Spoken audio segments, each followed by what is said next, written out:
Bonjour, eh bien aujourd'hui pour parler de l'art des jardins à la française, je vous emmène, regardez-moi déjà cette allée, je vous emmène au logis de Chaligny, dans les jardins du logis de Chaligny. Pourquoi ce choix? Eh bien tout simplement parce que nous avons ce qui est à mon sens le plus réussi.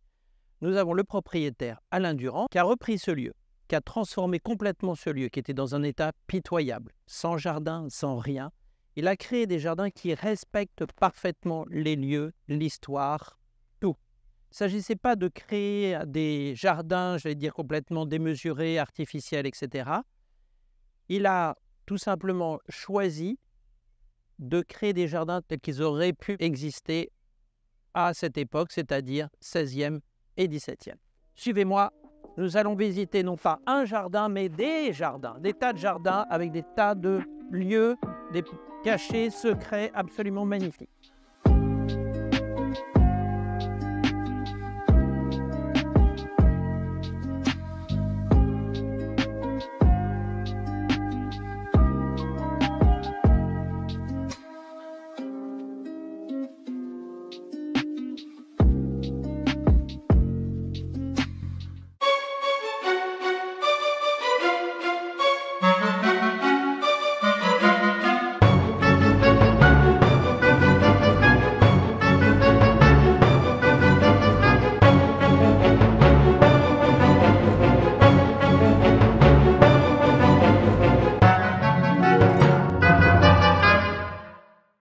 Bonjour Alain Durand.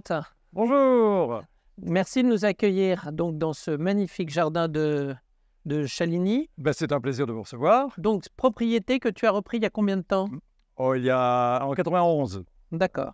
Alors ici nous sommes dans un jardin classé Alors à l'inventaire supplémentaire des monuments historiques.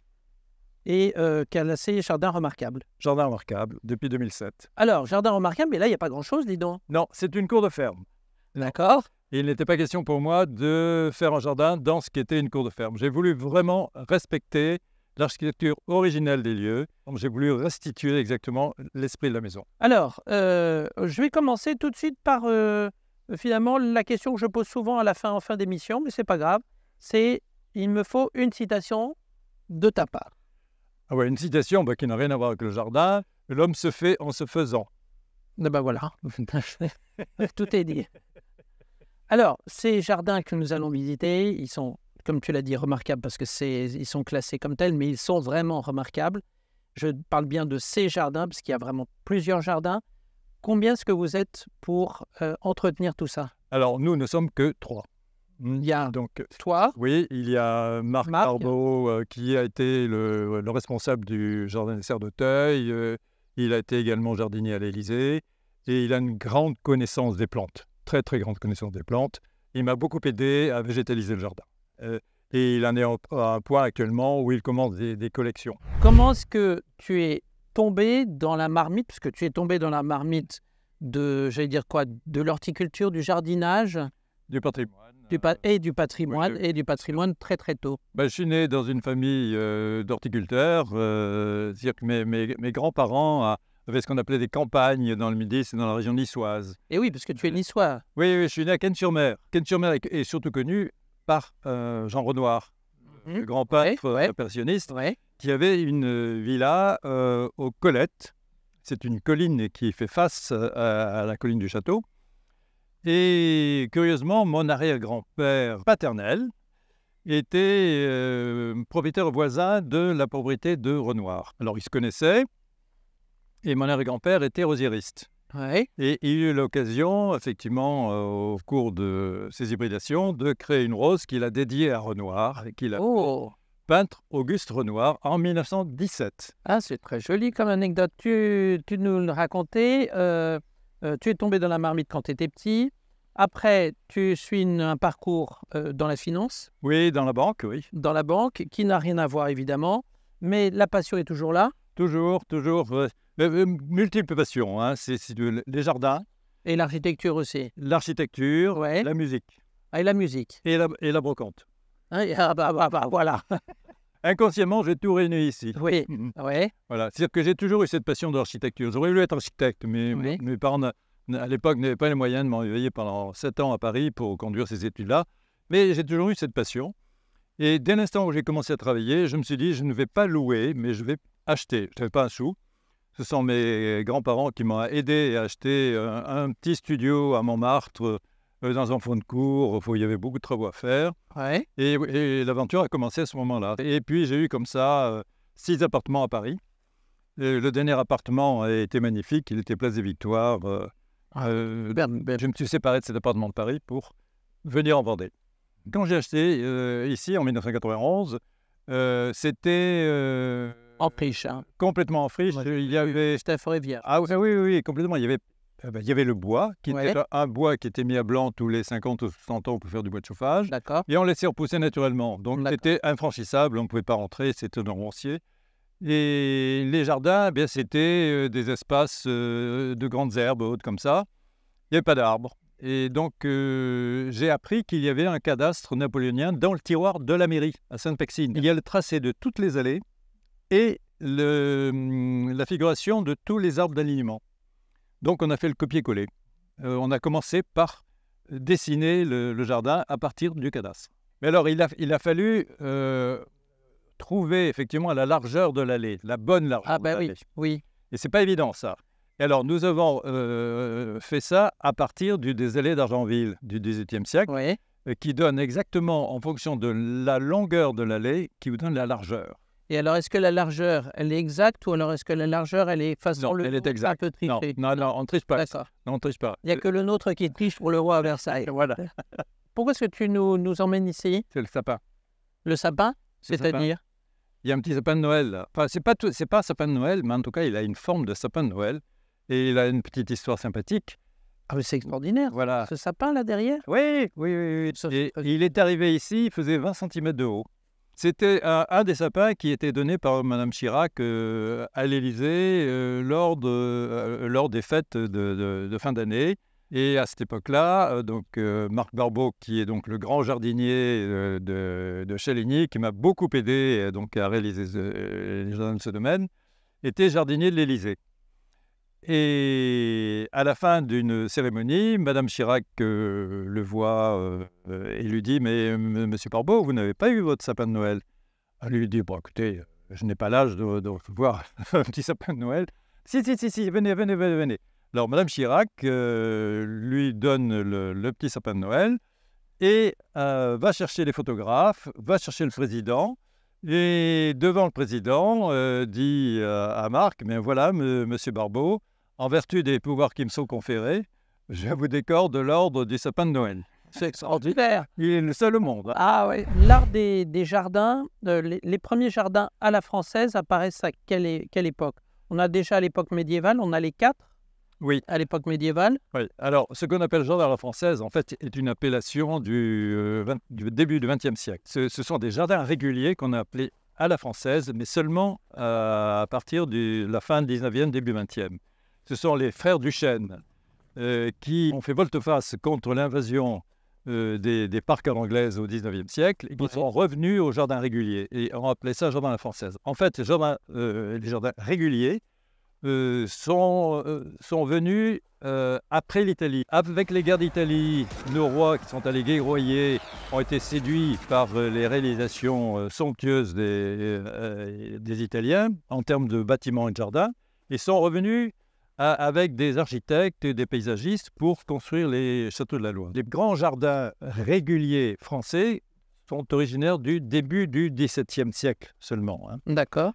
Et c'est l'époque où est né Versailles. Alors, toi, tu as voulu reprendre complètement, respecter l'esprit de la maison. C'est ça qui est j'aime beaucoup dans votre démarche.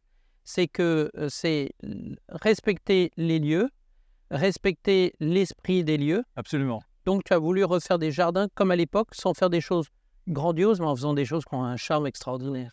Oui, alors, ça a été effectivement une très longue cogitation, parce que j'ai absolument voulu conserver les plans d'origine. Mais alors, le problème, c'est que on ne peut jamais revenir à ce qu'on appelle les jardins d'origine. Oui. C'est impossible. Non. D'ailleurs, il n'existe nulle part au monde des jardins qui ont conservé leurs caractéristiques d'origine, hein, parce que tout évolue. Les choses évoluent pour une raison très simple, c'est que les us et les coutumes, les usages varient d'une époque à l'autre. Bon, les besoins ne sont plus les mêmes. Par exemple, ici, il y avait de grands jardins potagers. Pourquoi? Parce qu'il y avait une trentaine de personnes à nourrir toute l'année. Il n'y avait pas de centre Leclerc et il n'y avait pas de congélateur. Aujourd'hui, ce n'est plus du tout le cas. On n'a plus besoin de trois grands jardins potagers, d'autant qu'il n'y a pas 30 personnes à nourrir tous les jours. Et donc, on a quand même voulu garder un jardin potager, celui qui est près de la rivière, on appelait ça. Alors, il a fallu donner un sens à ces autres jardins anciennement potagers. Et qu'est-ce qu'on va en faire? Je me suis toujours accroché sur, effectivement, ce qu'on appelle le genius loci, hein, c'est le génie des lieux. C'était quoi le génie des lieux? Ici, c'était une grande ferme, en fait. C'était la ferme principale d'un domaine qui devait faire à peu près 400 hectares. Donc, il a fallu jouer un petit peu avec le paysage. Et ce que j'ai voulu faire, c'est que les jardins ne soient qu'un trait d'union entre le bâtiment et le paysage. J'ai voulu qu'ils soient naturalistes. Et il m'a fallu plus de 10 ans pour trouver la solution. Et en fait, j'ai copié ce que fait le jardin Plume, près de Rouen, qui est un jardin de vivaces et de graminées. Et j'ai trouvé la solution absolument géniale. Pourquoi? Parce que c'est d'un entretien complètement minimaliste. On n'a pas besoin de replanter chaque année. Il suffit de faire une coupe rase au début mars et on laisse repousser. Alors ça, c'est une invention totale. Ça n'existait pas. Oui, Hein. oui. Mais je considère, si tu veux, qu'un jardin doit être une pièce supplémentaire. Donc, tout naturellement, cette pergola, nous l'avons faite. Pourquoi? Parce que ça a commencé à devenir sympathique et je venais l'été pendant 15 jours avec des amis, la famille, etc. Mais on n'avait aucun endroit pour être à l'ombre. Étant méditerranéen, je me suis dit, nous allons faire une tonnelle couverte de vignes. On va le faire dans la continuité, effectivement, du couloir principal du rez-de-chaussée. Et si bien que quand on est au fond de la maison, bien, on peut percevoir le banc qui est le début du bois. Septembre-octobre, on peut prendre son dessert direct. Tout à fait. Voilà. Les grappes de raisin pendent tout le long. Alors, tu nous as parlé des jardins donc italiens. Qu'est-ce qui fait que le jardin français va être différent? Parce que le jardin italien a été transposé à une échelle différente. Première moitié du XVIIe siècle, les jardins donc réguliers arrivent en France et commencent à ceinturer les châteaux et les résidences royales.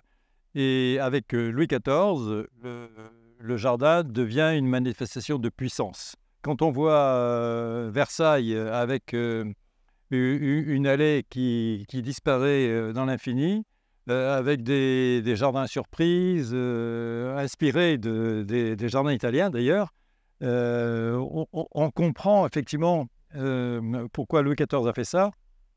Il voulait asseoir sa puissance, notamment sur les bâtiments et sur les jardins pour impressionner effectivement l'Europe entière. Et c'est ce qui a été fait, puisque Versailles a été copié ensuite dans l'Europe entière. On a un mur tout le long. Ouais. C'était pour protéger, je suppose. Alors, ça c'est la caractéristique de tous les jardins potagers. Oui. Partout d'ailleurs. Hein. Oui. Les jardins potagers sont généralement clos par des murs de différentes hauteurs pour plusieurs raisons. C'était pour protéger. Protéger, pourquoi? Protéger de quoi? Protéger des animaux errants, absolument. Des lièvres ou des cerfs, etc., qui viendraient brouter les salades du potager. Des chenapans errants aussi. Exactement, j'allais parler des voisins malhonnêtes. Voilà. Non.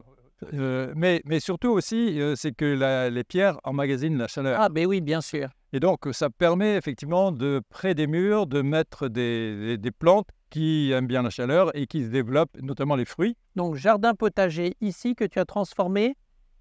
Alors, c'est assez intéressant. À la fois, tu as respecté l'esprit du jardin potager, mais tu as transformé ça en jardin, j'allais dire, contemporain, et en plus avec une grande intelligence en termes d'entretien. Absolument. Et oui, parce que ça, c'était le grand jardin potager du domaine. Il faut nourrir les 30 personnes. Oui. Aujourd'hui, ce n'est plus le cas. Il fallait en faire autre chose. Je n'ai pas voulu faire de jardin d'agrément pour une raison simple, c'est qu'il n'y en a jamais eu ici. Oui. C'était des jardins vivriers. Alors, quoi faire? Eh bien, la solution, comme je l'ai dit tout à l'heure, c'est le jardin Plume, c'est-à-dire que ce sont des vivaces et des graminées. Alors, disposés de façon géométrique déjà par rapport aux fenêtres, mais pour respecter effectivement l'époque de la Renaissance, et d'un entretien minimaliste. C'est vraiment génial, vivace et graminé, puisque l'entretien est minimaliste dans la mesure où il n'y a pas besoin de beaucoup d'arrosage. Et on fauche ça début mars, et on laisse tout sur place, et tout repousse automatiquement. Waouh!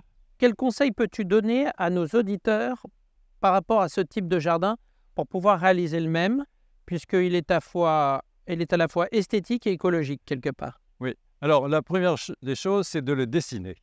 Il faut prendre le plan de la maison. Oui. Première des choses, il faut projeter la hauteur de la façade dans le jardin. Et s'interdire de faire toute plantation dans cet espace-là, parce que ce sera un espace qui sera dédié à la promenade, au pique-nique, on peut mettre des tables, une petite pergola, etc. Et surtout, ne jamais planter d'arbres trop près de la maison. Faire des allées qui permettent d'aller jusqu'au fond du jardin. Ouais.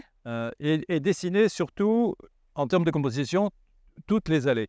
Et ne planter qu'après avoir fait le dessin. Faire très attention à une chose, c'est qu'il faut toujours imaginer les proportions que vont prendre les plantes, l'arbuste et les plantes. Parce que généralement, on plante de façon beaucoup trop serrée. Et on le regrette au bout de quelques années, mais c'est trop tard. Alors, si je ne m'abuse, ici, il y a un beau rosier. Serait-ce?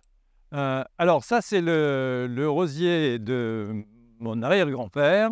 Donc, mais c'est le fameux rosier. Ah, ben oui. Alors, est-ce qu'on peut la trouver dans le commerce? Ah oui, bien sûr, dans le catalogue Meillan. Ouais. Le parfum est... Ah ben, elle est très parfumée. Très sucré. Oui. Tu avais pensé, tiens, nous parlions de Nice tout à l'heure parce que tu es originaire de Nice. Du coup, ça me rappelle, je me souviens des pétales de rose cristallisés que l'on mangeait. Ah oui, tout à fait. Oui. Alors ça, c'est... Ça a fait penser à... Ce sont les roses centifolia qu'on récolte à Grasse.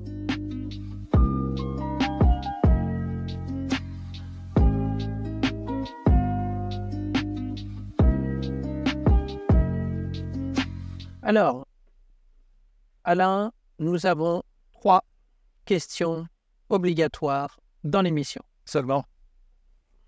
Pour l'instant. Parce que c'est toi. Première question, ton époque préférée? Ah ben, vous venez de le voir, moi c'est la première moitié, c'est fin Renaissance, première moitié 17e. Et en architecture, parce que ce que j'aime beaucoup dans cette période-là, ce sont les volumes de l'architecture. Je trouve que c'est bien pensé, tout correspond, tout a un sens véritable, il n'y a pas de décoration, tout a un usage, et puis il y a des proportions magnifiques. Pourquoi? Parce que il fallait loger des grandes familles, donc ce sont de grandes pièces. Et puis j'aime beaucoup aussi la simplicité de l'escalier de la Renaissance, c'est l'escalier à mur des chiffres. Je voulais absolument acheter une propriété avec un escalier à mur des chiffres. Ton œuvre préférée? Mon œuvre préférée? Il y en a énormément, mais il y en a une qui me hante, si je peux dire, et que j'ai découverte très tôt, je devais avoir 8 ou 9 ans, dans un livre d'histoire. C'était un tableau de Poussin, Les bergers d'Arcadie. Et je trouve ça magnifique, parce qu'on voit 2 personnages, les 2 bergers, qui s'affairent autour d'une fontaine, et une dame à côté d'eux, avec des voiles, et dans un paysage idyllique. Ça m'a fasciné ce tableau, mais depuis toujours. Et pour moi, ça remonte en arrière, quoi. Je le connais depuis toujours, et c'est un tableau que j'adore. Ton artiste préféré? Alors, c'est autre chose, ça, parce que ce sont les années 30. J'aime un sculpteur qui s'appelle Paul Landowski. Ah bah oui. Et je trouve qu'il y a une liaison entre la première moitié du XVIIe en termes d'architecture et les années 30. On retrouve les mêmes volumes. Et donc, Paul Landowski, pourquoi je l'ai découvert par un ami, parce qu'il y a une association qui s'appelle les Amis de Paul Landowski, et qui m'a fait rentrer dans l'association, et j'ai beaucoup apprécié ses œuvres, et notamment, on avait retrouvé dans son atelier une œuvre qui n'avait jamais été éditée en bronze, qui était en plâtre, et qui était cassée. Donc, la société a fait recoller effectivement ce plâtre, et a fait une fonte. Il y a eu 6 tirages, et j'ai souscrit, et j'ai le tirage numéro 3. Ah, excellent. Oui, et c'est la chute d'Icare. J'adore cette statue, parce qu'elle est toute en hauteur. On voit elle est magnifique. Elle est très belle. Elle est dans le petit salon. Je te suis. On y va. Tu m'as dit je voulais te montrer quelque chose d'assez étonnant. Voilà. C'est ça. C'est quoi? C'est incroyable, ça se balade partout. Tu vois, c'est un genre de plante de grâce Ouais. dont j'ai oublié le nom. Mais au mois d'août, cette plante qui n'a l'air de rien produit des fleurs extraordinaires. Ah bon? Des fleurs nocturnes. Nocturnes? Nocturnes. Elle s'ouvre à 20h le soir, elle se ferme à 8h du matin. Ce sont des fleurs qui sont grosses comme ça. Waouh! Extraordinaires. Alors Alain, nous avons découvert des jardins à la française grâce à toi. Le bonheur est décidément dans le pré, c'est le mot qu'on peut dire. Pour terminer, je voudrais que tu nous dises, pour les personnes qui souhaiteraient en savoir plus sur ces jardins de Chaligny, que doivent-ils faire? Alors, il y a un site qui explicite absolument tout, aussi bien l'histoire et les moyens de venir.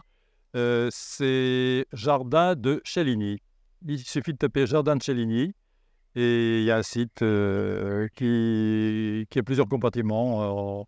Il y a une histoire, il y a des photos, il y a les téléphones. Il y a toutes les informations. Il y a toutes les informations. Jardin remarquable et toute l'extension, tout est protégé définitivement.